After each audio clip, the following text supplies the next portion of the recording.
Welcome to Creators Corner, a Charlevoix Circle of Arts YouTube series where we highlight a new Michigan-based artist every second Monday of the month. Hello, I am Ebony Amber, your host of Creators Corner here at the Charlevoix Circle of Arts Gallery. And today our special guest is Richard Foa. Welcome, Richard. Thank you for doing this with us. I'm pleased to be here and honored. Good. I'm honored to be in your presence as well because you are a wonderful wood turner and mixed media artist who has won first place in 2021 for the Circle of Arts Re-Art Show, which included 3 of your pieces. And this year, Richard will be in an exhibit here at the Circle of Arts running from March 8th to April 6th. This exhibit will feature work from the Wood Turning Club and quilters. He has also participated in Summer Salon here at the Circle and currently has work available in the Circle of Arts gift shop, including beautiful wooden bowls and spurtles. And for us people who don't know what spurtles are, could you explain what that is? Spurtles are a wonderful antique, if you will, Scottish cooking instrument. They're really stirrers. Okay. But they have a lovely history that goes back probably several centuries.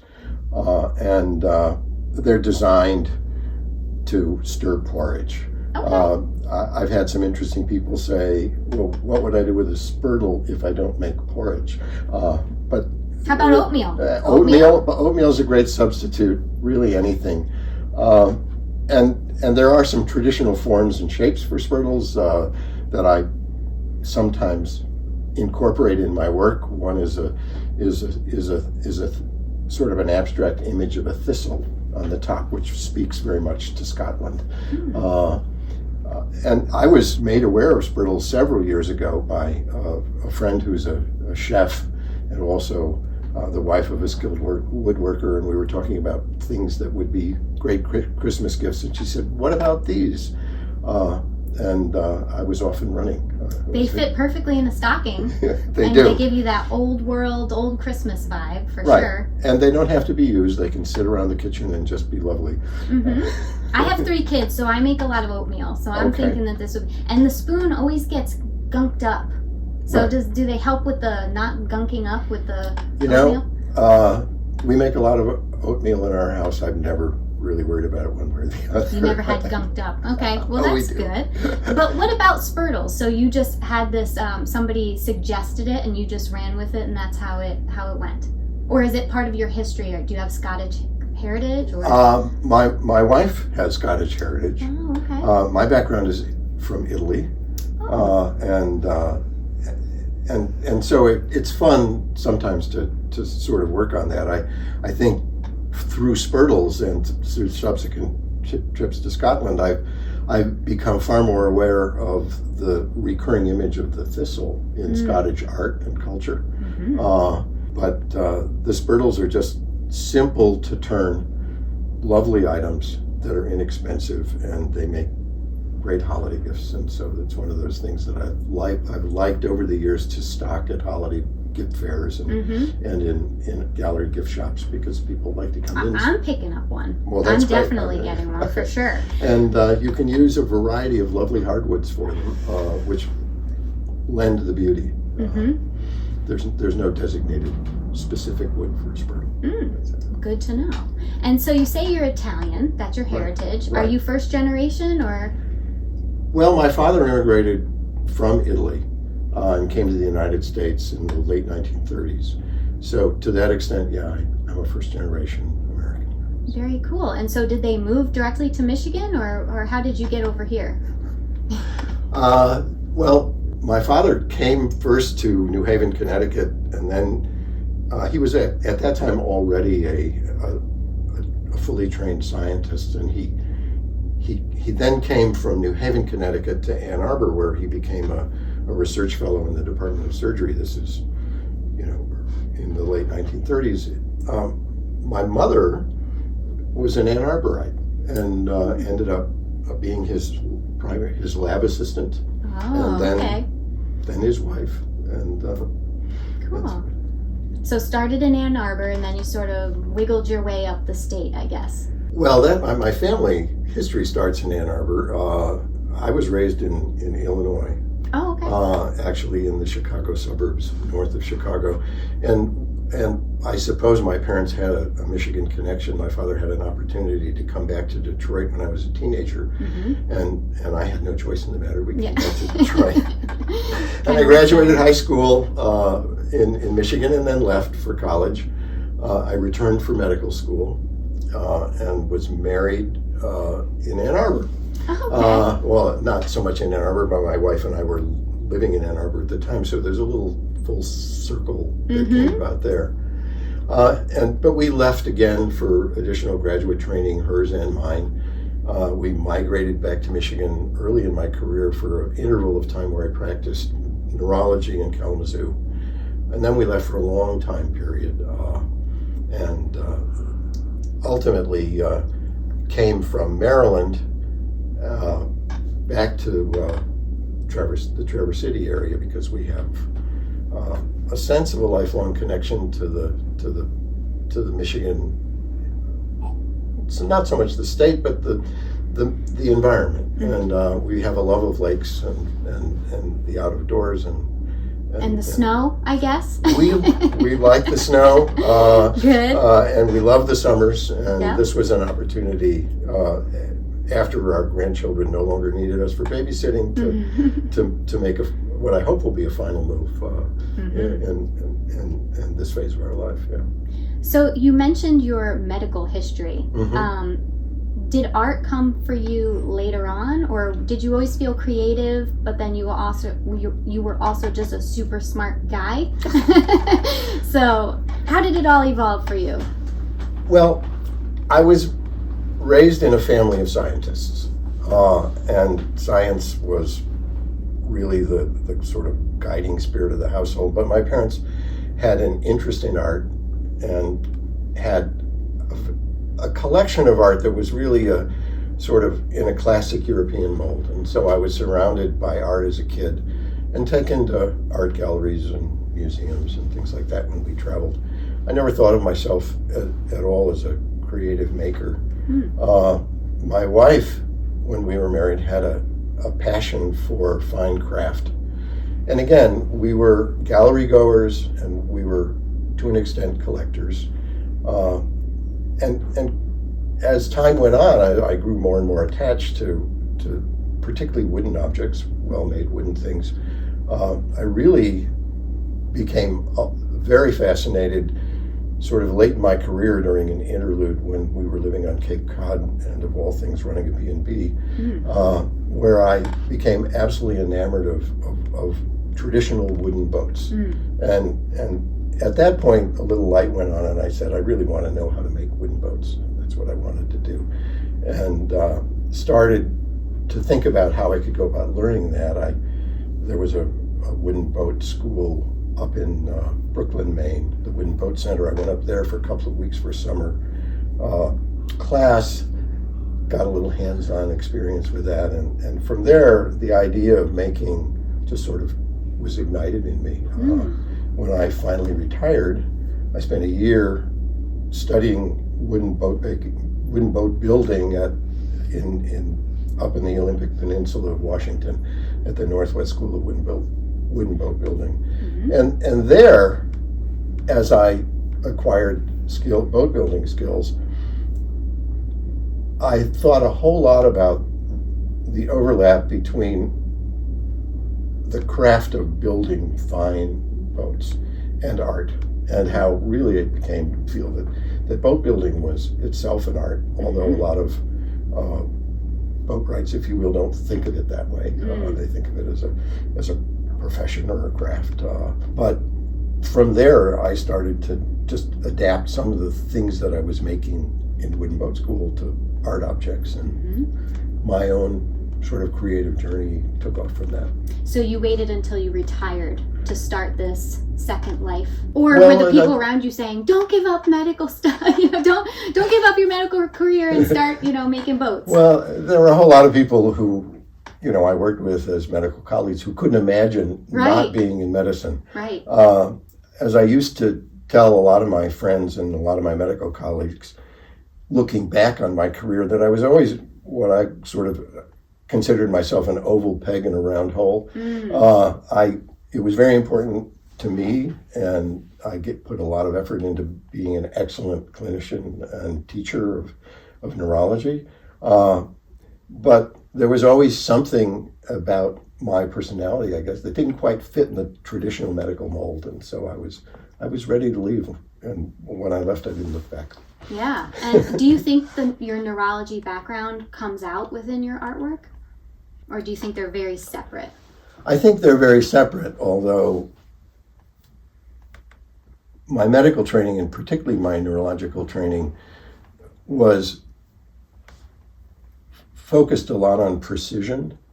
And so attention to detail was part of my medical training, was part of my life practice. And I think that it remains very important in my art. Absolutely. Yeah, I can see that for sure. And what inspires you to create a particular sculpture? Does something come up for you, or do you just get an idea, or you see something? Well, there are lots of inspirations, I think. For myself, and particularly early on, some of the stuff that inspired me was just a little innate sense of humor that I had, where I saw something and I felt that I could work around that in a pun-like manner. Early on, and I mentioned this to you in an earlier conversation, I started to do what I called useless tools. Because in boat school, one of the things that we were taught were to make practical tools that would begin the tools of the trade. And so I made several functional mallets, and then it just occurred to me that, gee, I could exaggerate this. I could make a non-functional, a useless mallet. And the same was true with planes and things like that. So some of this was just building on a sense of humor. So that we can make this delightful. It doesn't have to be practical. And so early on, that was part of what inspired me. I've been inspired by a lot of other artists, and that comes, I think, from the lifelong experience I had as a museum goer and a gallery goer. And my wife and I will still plan trips around museums and galleries. I think, although I don't know whether I was aware of it at the time, that I was really inspired by a lot of the surrealist art that developed in the late 19th and early 20th centuries, but not so much surrealist painting, but surrealist sculpture that a lot of people aren't aware of.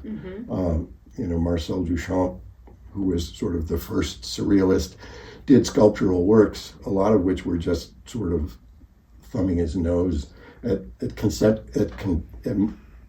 contemporary concepts of art. But then he did some other, creative stuff, and I think really was, in a way, the father, or other surrealist sculptures, the father of mixed media art. There are other sculptors that sort of fit in there. Louise Bourgeois was one, Louise Nevelson another. Looking at these things as time went on was a sort of an inspiration. The other thing that inspired me, again, from travels to different parts of the country and intervals where we've lived in different parts of the country, were Native American sculpture. I mean, I really, when we lived for a period of time in Albuquerque, grew to love Southwestern art, and still do. I still seek it wherever I can. And then later, when we lived in the Pacific Northwest, the Northwest native motifs were fabulous. And how they've been adopted by contemporary artists who were both native, Haida tribesmen and, if you will, Anglo artists who learned the techniques have been an additional source of inspiration. So I look back at all these things, although I never try and imitate. I mean, that's not where my interest lies. But well, I've not seen items quite like the ones that you're creating. And going back to the humor, is that just something that's part of your personality? Have you always had a sense of humor with things, or did that come out through your artwork when you started sculpting these pieces? Well, I think I've always had a bit of a sense of humor, although a lot of people, I think, would regard me as a doer. I mean, they said, "What, that grumpy old man, he really has a sense of humor?" I know.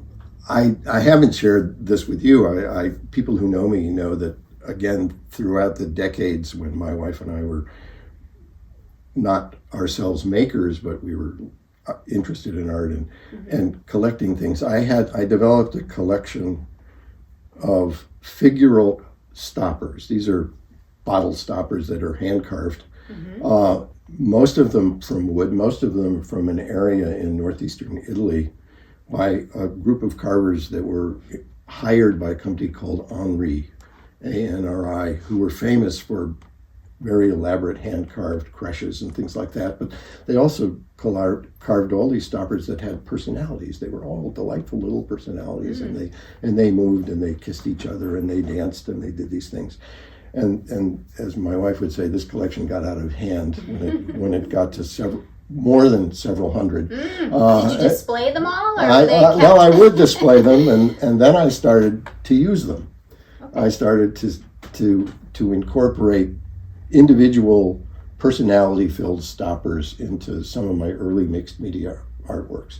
And I even took some stoppers and some antique tools and I put them together and I turned them into other things, which were purely of my own imagination, but I was borrowing the personality of the stoppers. What was interesting for me in my own creative journey is that early on people really like these things, I really like these things, but I would get questions like, did you carve that?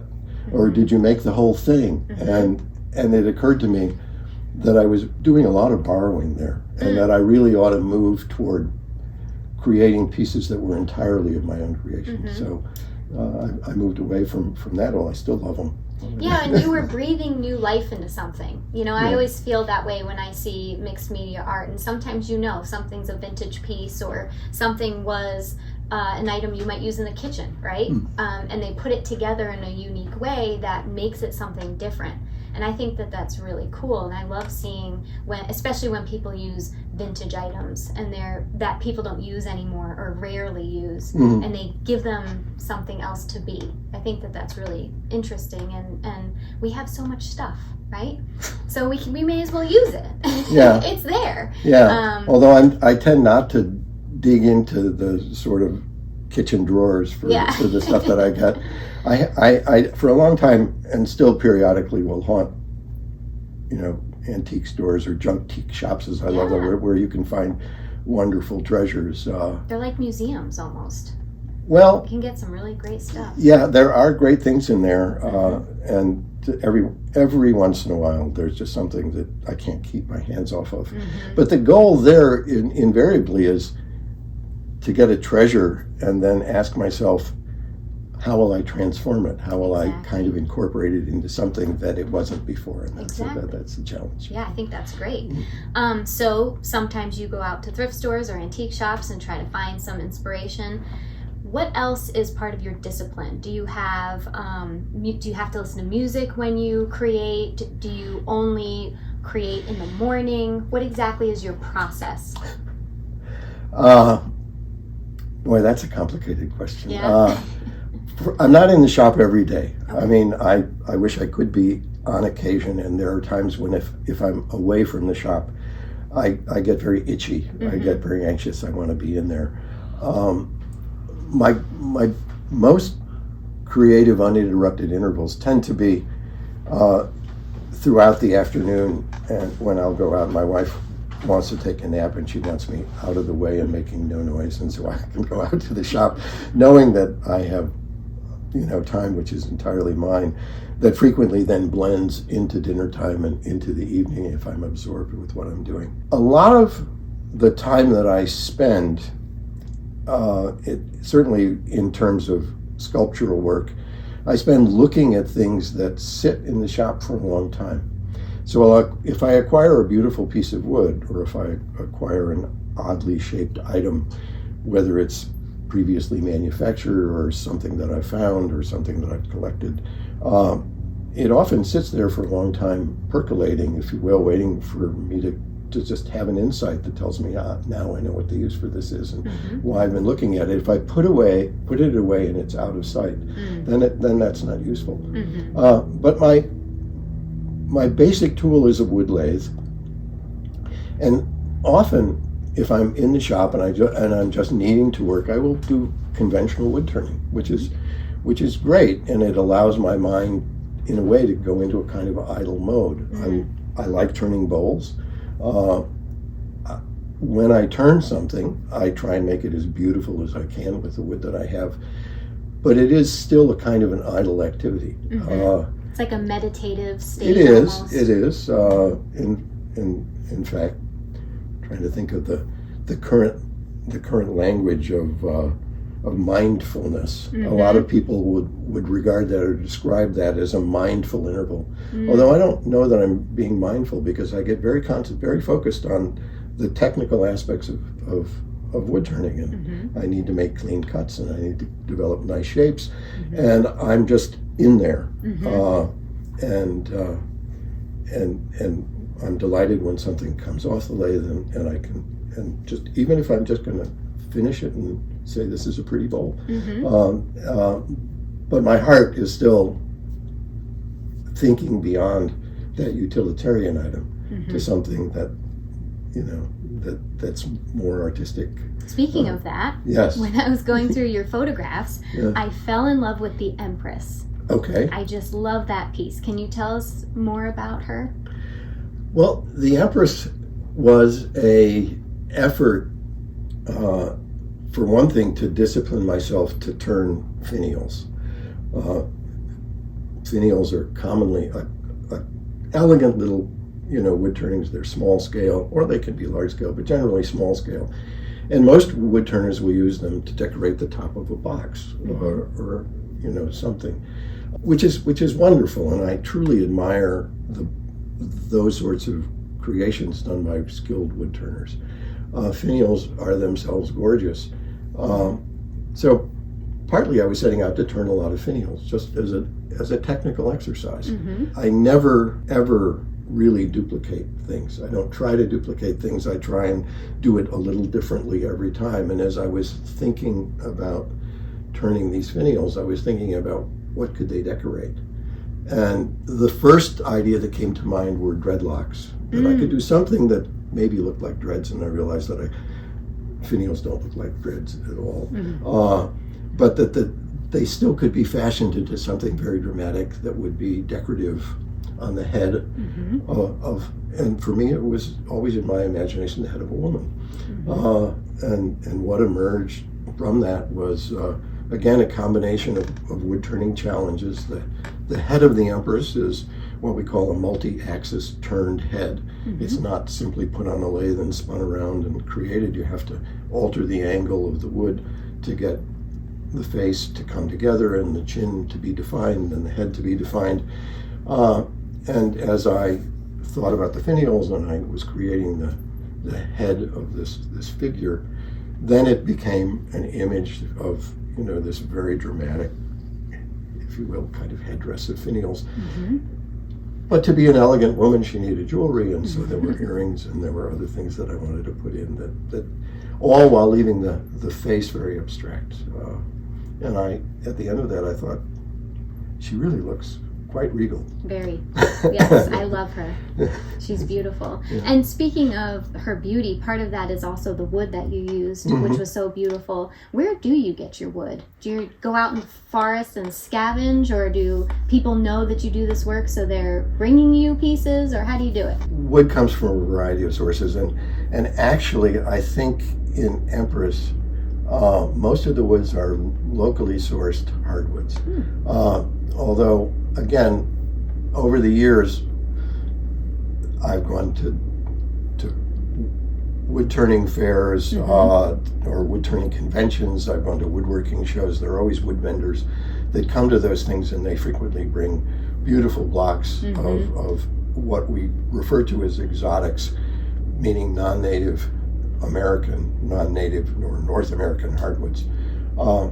Empress, however, has maple and walnut and a lot of those woods that are locally sourced. She also has some very dark woods, and she has some bloodwood. Any ebony wood in there? Maybe that's why I like there it. There are a few finials that are turned from ebony. Okay. Exotics are tricky in my mind because, again, a lot of them have been if you will, stolen from or, taken in very undesirable ways from the Brazilian Amazon, from Central American, Central African sources where they're illegally harvested, and you want to preserve these forests and you don't want to encourage that. And so there are exotic woods that are responsibly grown and responsibly marketed, and others that are stolen. The problem is that you don't really know, if you have a piece of wood in your hands, where exactly it came from and how exactly it got into the wood market. So I increasingly try and use wood that's regional, and where I'm confident of where it came from, and where I'm confident that it's not damaging the environment. Right. Yeah, that's good. And so you spoke of the wood, keeping the wood out, and it speaks to you, and then that's how you sort of figure out how to create from that piece. Do you ever hit a roadblock where you're just not being spoken to, and when that happens, do you just go back to bowl carving and then over time, you know how sometimes an artist can hit a block and it's like just a dry spell? Do you experience that? Well, in a way, yes, but I never agonize over it because I'm as often delighted by and occupied by the underlying craft of wood turning, so that if I don't have a particular sculptural piece in mind or something that I find particularly imaginative, I'm very content to just go in the shop, and I have bowl blanks and I have spindle blanks, and I can turn a spurtle. And I bet sometimes that just inspires something else. Well, it just allows my mind to sort of float, and it also, which is very important to me, it also maintains my skills. Because frankly, all the skills that I apply to creating a sculptural work are just transferred from the skills that I would use to build functional pieces. So. Yeah, very good. Well, we heard all about your creative escapades, but what do you do when you're not woodworking? What do you enjoy to do? In the summer, my wife and I are paddlers.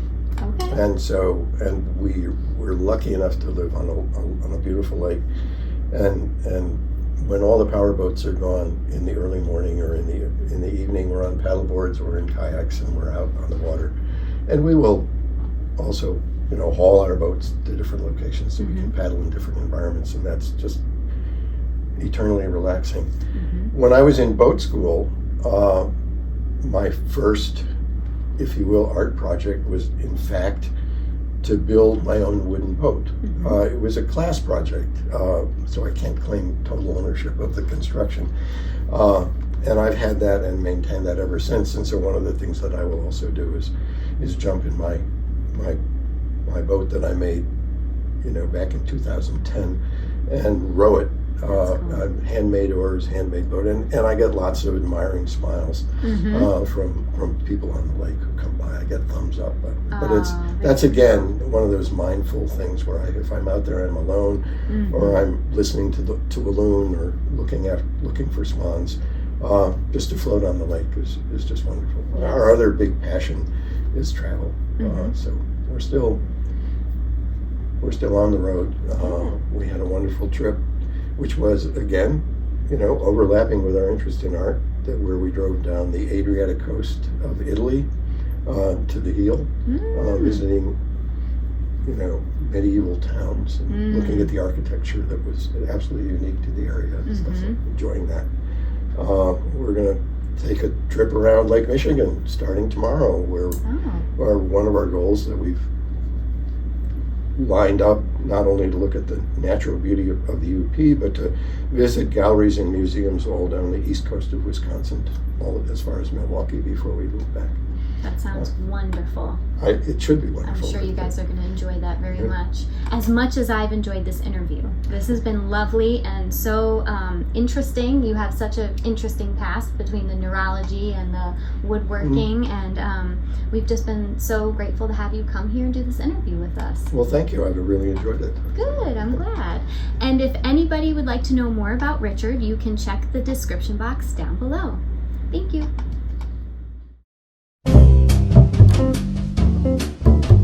Thanks again for watching Charlevoix Circle of Arts Creators Corner. Be sure to like and subscribe to our channel and hit the bell down below to be notified of our next video premiere. These are 2 easy ways to show Michigan artists just how much we appreciate their contribution to our beautiful state.